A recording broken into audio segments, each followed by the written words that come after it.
బులెటిన్లో మరో breaking news చూస్తున్నాం. తిరుమల తిరుపతి దేవస్థానంలో వరుసగా 5వ ఆదివారం కూడా భక్తుల రద్దీ కొనసాగుతోంది.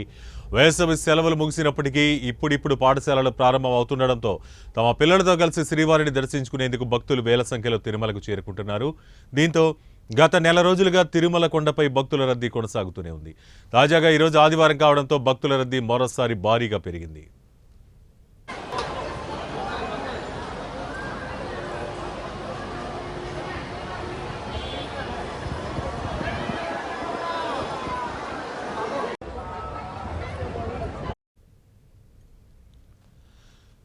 ఇక తెల్లవారుజామునే శ్రీవారిని దర్శించుకునేందుకు వేలాది మంది భక్తులు పోటెత్తడంతో వైకుంఠం క్యూ కాంప్లెక్స్లోని కంపార్ట్మెంట్లు నిండిపోయి శిలాతోరణం వరకు క్యూ లైన్లో భక్తులు శ్రీవారి దర్శనం కోసం వేచి ఉన్నారు.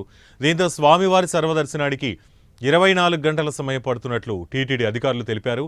ఇదిలా ఉంటే నిన్న శ్రీవారిని రికార్డు బ్రేకింగ్ స్థాయిలో 90,087 మంది భక్తులు దర్శించుకున్నట్లు అధికారులు ప్రకటించారు. వీరిలో 41,891 మంది భక్తులు తలనీలా సమర్పించుకోగా హుండీ కానుకల ద్వారా 4,03,00,000 రికార్డు బ్రేకింగ్ ఆదాయం వచ్చిందని అధికారులు తెలిపారు.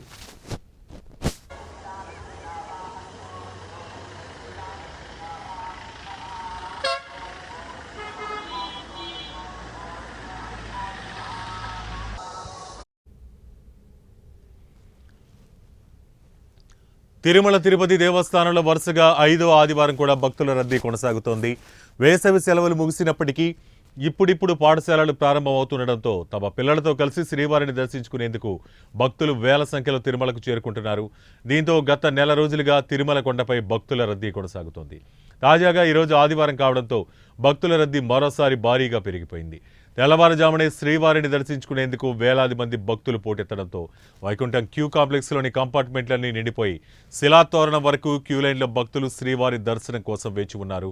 దీంతో స్వామివారి సర్వదర్శనానికి 24 గంటల సమయం పడుతున్నట్లు టీటీడీ అధికారులు తెలిపారు.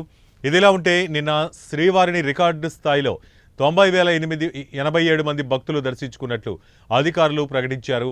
వారిలో 41,891 మంది భక్తులు తలనీలాలు సమర్పించుకోగా ఇక హుండీ కానుకల ద్వారా 4,03,00,000 బ్రేకింగ్ ఆదాయం వచ్చిందని అధికారులు తెలిపారు.